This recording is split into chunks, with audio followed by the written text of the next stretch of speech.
지난 시간에 이어서 예언자 이사야에 대해서 살펴보기로 하죠. 이사야의 내용을 전반적으로 살피기보다는 융이 이제 인용을 했던 그 이사야의 성서 그 구절들입니다. 거기에서 이제 융심리학과 관련된 것들만 이제 모아놓은 것들이죠.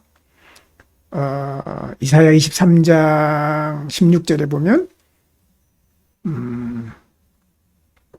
잊어버린 바 되었던 너 음녀, 또 어디서는 뭐 너 창녀 이렇게 나오기도 합니다. 번역에서. 두로요.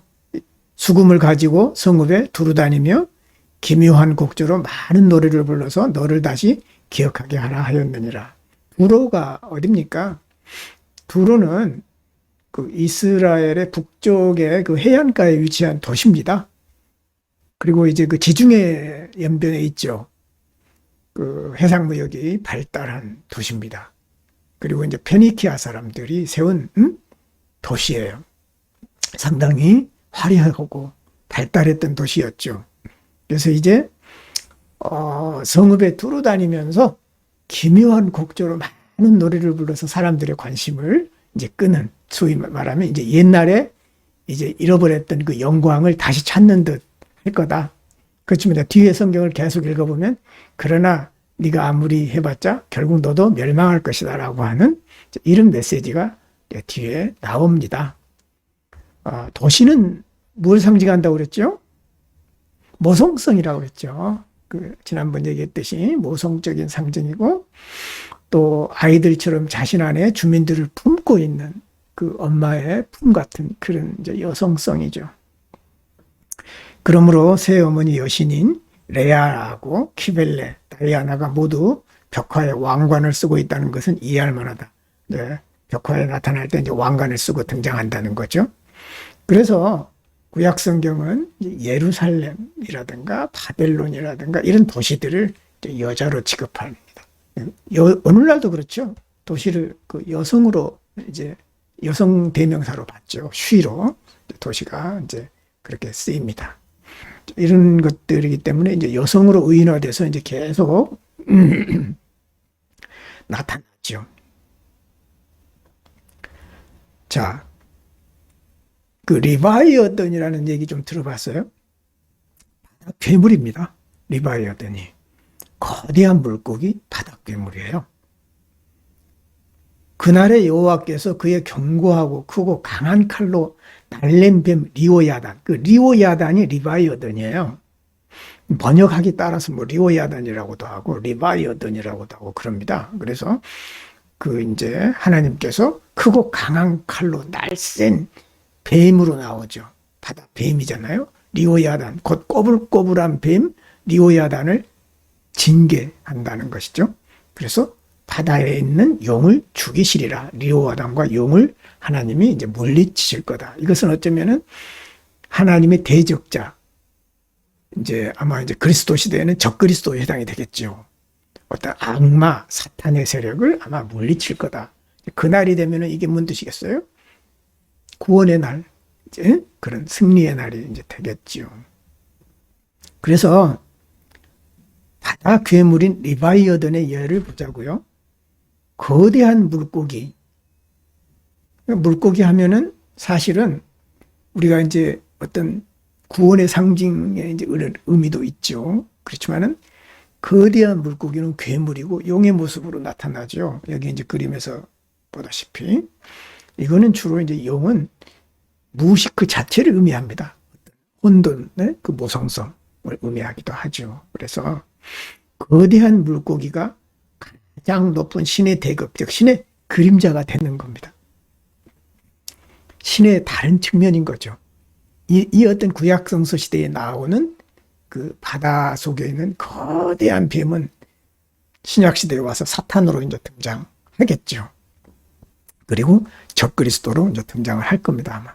그래서 신의 그림자가 되어서 결국 신의 사악한 면의 화신이 된 후에 자신의 대극적 측면으로 분열되는 방식을 볼 수 있다.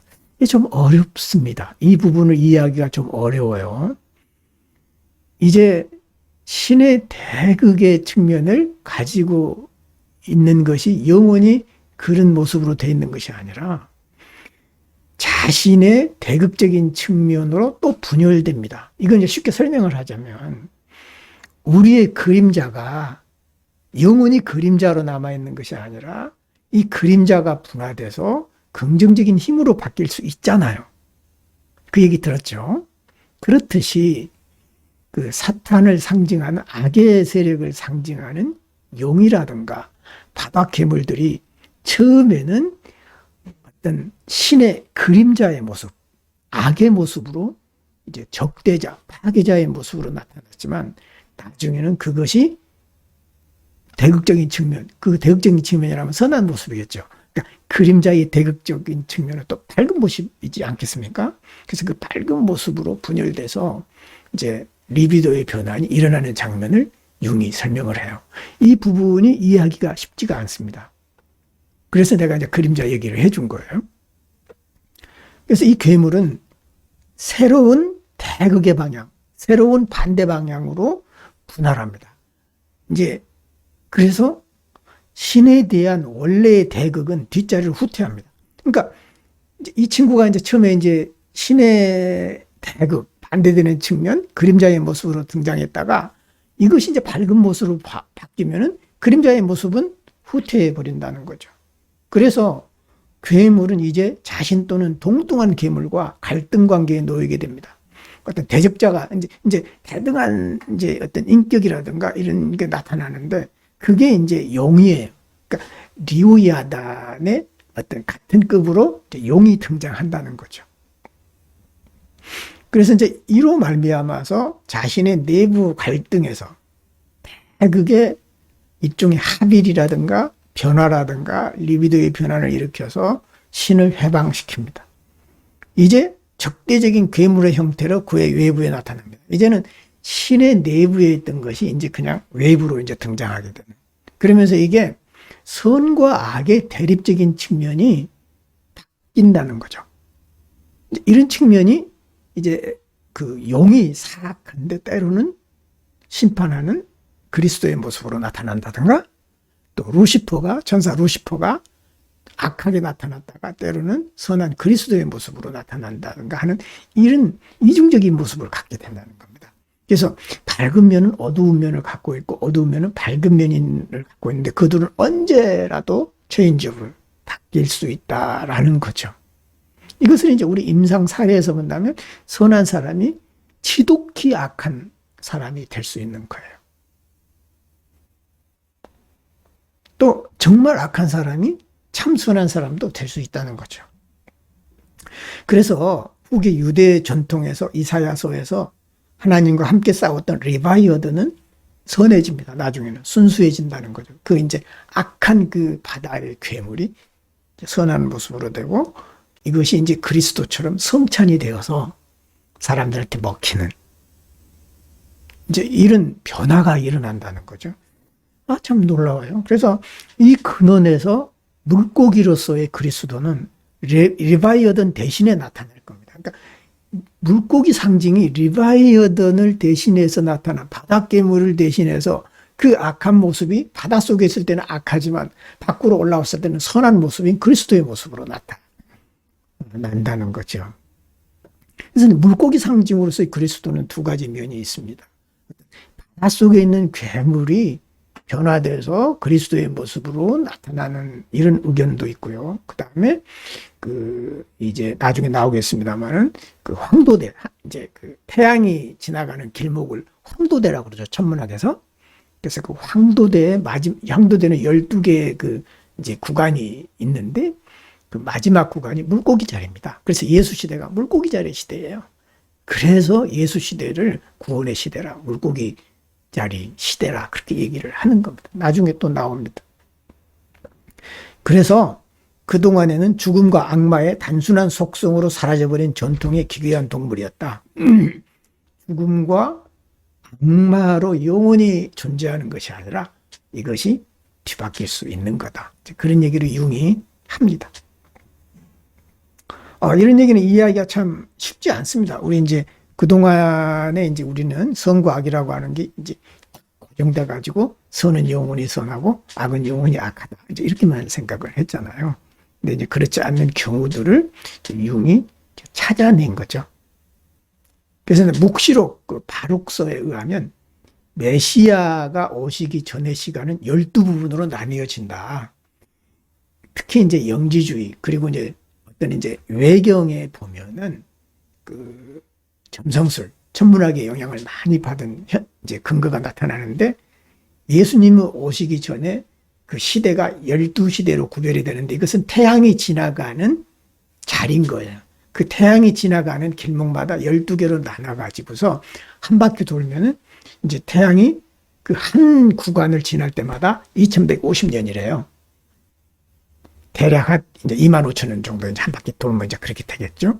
그러면서 이제 나중에 이제 그 요한계시록, 신약성경에 요한계시록 보면 이제 천년설 있잖아요. 전천년설, 후천년설, 그리고 이제 천년왕국설이 나오는데, 이런 것들이 이제 점성술에 있어서 그런 황도대의 이제 그런 것들의 영향을 받아서 바로 이제 그런 개념들이 나온다는 거죠.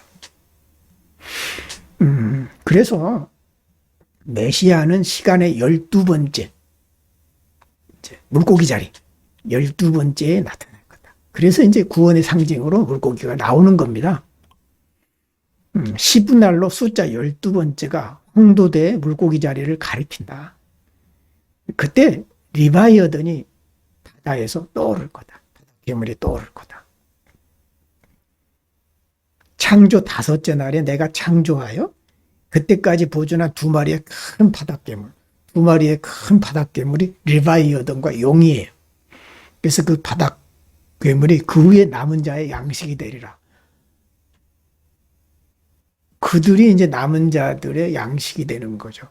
그러니까 이거는 이제 어떤 신화랑 비슷하냐면은, 영웅이 바다에 빠지면 큰 물고기에 잡혀 먹죠. 그럼 영웅이 어떻게 살아납니까? 그 물고기 뱃속에서 창자를 썰어 먹고 이제 영을 죽이고 나오는 거죠. 그것이 이제 그 일종의 그 성경에 보면 요나서가, 물론 요나서는 뭐 물고기 뱃속에 들어가서 하나님께 기도해 가지고 그 이제 바다 괴물이 토해내는 걸로 나오잖아요. 근데 원래 신화는 용은 이제 용에게, 바닷괴물에게 잡혀 먹는데, 그 안에서 바닷괴물의 그 창자를 썰어가지고 그걸 먹고 이제 괴물을 물리치고 나오는, 이런 이제 신화들이 이제 고대 근동에 있었던 거죠. 그래서 리오야단과 바다의 용에 해당되는 두 바닷괴물은 리바이어던의 복제품이다. 이게 분열한다고 그랬잖아요. 분할하죠. 그래서 이제 분열해서 일종의 분화가 되는 거예요. 새끼친다는 거죠. 세포 분열하듯이 이제 그런 분열을 하는 거예요. 그래서 아마 리바이어던이 에게서 나온 그런 또 하나의 괴물이 용이다. 이 복제는 중세 연금술에서 한 마리에는 날개가 있다는 거예요. 그리고 다른 한 마리는 날개가 없는 2마리 뱀이 서로 싸우는, 날개 있는 뱀과 날개 없는 뱀이 서로 싸우는 모습으로 등장한다. 메이어 벤 이삭의 시를 보면은 종말에 있는 리바이어던과 베헤모트, 이 베헤모트도 바다 괴물이에요. 어쩌면 이제 용을 대신한 거죠. 그래서 리바이어던과 베헤모트 사이에 전투를 묘사하고 있다. 그러면 여호와께서 그들을 잘게 썰어서 경건한 자들의 음식으로 대접한다. 그 예수 그리스도의 몸을 빵으로 이제 상징되잖아요. 그거를 썰어서 우리가 나누어 먹는 것하고. 그래서 영웅의 살을 먹는 거잖아요. 예수의 그 피와 살을 먹는 것은 이제 그런 겁니다. 이것은 이제 좀 더 이제 고대로 올라가면은 그 제의에서 나타나는데요. 희생제의에서. 희생제의와 곡식 제물에서 나타나는데, 이제 그 양들이라든가 소라든가 이런 이제 제물을 바쳐서 그 제물을 나중에 나누어 먹잖아요. 이것하고 비슷한 거예요. 왜냐하면 그 제물이라고 하는 거는 신의 선물이면서 신 자신인 거거든요. 신을 나눠 먹는 거예요. 그러니까 신은 자기 자신을 인간에게 주는 거죠. 자기 자신의 분신을 주는 거예요. 곡식의 형태로, 그 다음에 동물의 형태로. 그래서 그걸 다시 신에게 돌려드리면서 나누어 먹는 이제 이런 것들이 이제 희생제의와 이제 종교적인 제사 행위에서 나타납니다. 그것이 이제 리바이어던의 모습으로, 그 다음에 이제 사탄의 모습으로, 예수 그리스도의 모습으로. 그것은 사실은 대극적이지만 서로 통하는 면이 있다. 이런 그 생생한 얘기를 또 우리가 듣게 됩니다. 그래서 이사야 30장 7절에 보면은 애굽, 이집트죠. 이집트의 도움이 헛되고 무익하다. 그러므로 내가 애굽을 가만히 앉은 라합이라고 불렀다. 이집트에 기댈라 그러지 마라 그러는 거죠.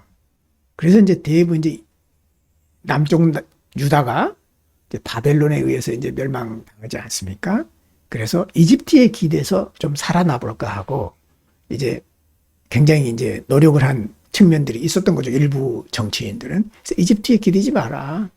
그거는 가만히 앉아 있는 바닷속의 괴물인 그 라합과 같다. 이렇게 얘기를 한 거죠. 라합이라는 이름은 구약 성서에서 이집트를 지칭하는 그런 용어로 사용되었고, 이집트가 이제 이스라엘에게는 억압자고 악의 세력이었잖아요. 또 이집트 가서 도움도 받았지만 또한 영을 지칭하기도 했습니다. 그래서 그것은 사악하고 적대적인 것을 의미했습니다. 이 라합은 혼돈 그 자체입니다. 괴물이에요. 우리는 괴물로 아는데요. 신화적인 인물, 이제 그 존재로 이제 괴물로 아는데 사실은 바다 그 자체입니다. 그 고대인들의 그 의식 구조를 우리가 좀 이해할 필요가 있어요. 한순간에 모든 것을 집어삼켜버리는 그 무서운 바다잖아요. 그래서 우리 어렸을 때 저는 이제 해안가에서, 바닷가에서 자랐습니다만, 바다가 울 때는 조심했어요. 바다가 운다 그러잖아요. 웅 소리가 나죠. 그러면은 이제 누가 또 이제 뭐 바닷가에서 수영하다가 죽거나 그러면은 바다 신이 노해가지고 뭐 그랬다는 등 이런 얘기를 우리 어렸을 때부터 많이 들었어요. 사실은 어쩌면은 바다 그 자체가 괴물인 거예요.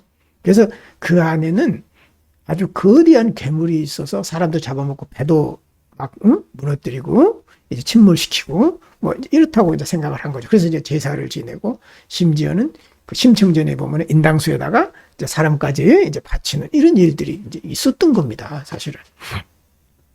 그래서 그 혼돈의 괴물 라합이 리바이어던이에요. 그래서 즉 바벨론의 신 티아마트와 동일시됩니다. 용 라합은 심해 깊은 바다의 괴물이자 바다가 의인화된 리바이어던으로 등장을 합니다. 그러니까 리바이어던, 라합, 용 거의 이제 동일어로 이제 사용이 된다는 거죠. 여기 이제 보면은 그 이제 바벨론 사람들이 만들어 놓은 그 인장 같은 것이고요. 이제 부조들입니다. 그래서 여기에다가 이제 용이 있잖아요. 용이 막 싸우고 하는 이제 이런 것들이 바벨론 사람들이 남겨놓은 하나의 고고학 자료인 거죠. 기다림의 미학이라고 그랬어요. 이제 이사야 30장 18절에 보면은 그러나 여호와께서 기다리신다. 이는 너희에게 은혜를 베풀려 하시며 일어나시리니 이는 너희를 긍휼하게 여겨러 하심이라. 대저 여호와는 정의의 하나님이심이라. 그는 그를 기다리는 자마다 복이 있다. 좀 인내하고 기다리다 보면은 그 열매가 있고 결국은 신의 뜻을 알게 될 것이다. 그러니까 기다린다라고 하는 것은 또 어떤 의미가 있을까요? 언제까지 기다려요? 이제 이런 거죠. How long? 이제 그 이사야 선지자도 그런 얘기를 해요. 하나님이 이스라엘을 멸망시키겠다 그럴 때 언제까지 기다려야 됩니까? 그런 얘기를 해요. 그러니까 이제 하나님이 무지막지한 말씀을 하시죠. 이 땅에 하나도 살아남은 생명이 없을 때까지 다 멸절할 때까지다. 이렇게 이제 무지막지한 그 심판의 얘기를 해서 그 예언자 이사야가 막 그 하나님이 울부짖으면서 따지는 이제 이런 이제 모습도 있거든요. 그러면서 결국은 그 때가 언제냐 이런 얘기를 하는 거예요. 그래서 이 묵시는 정한 때가 있다. 그때는 아무도 몰라요. 그러니까 언제까지만 기다리면 아마 뭐를 줄 거다 이러면 우리는 편안해지는데 그 때를 모를 때 불안하죠.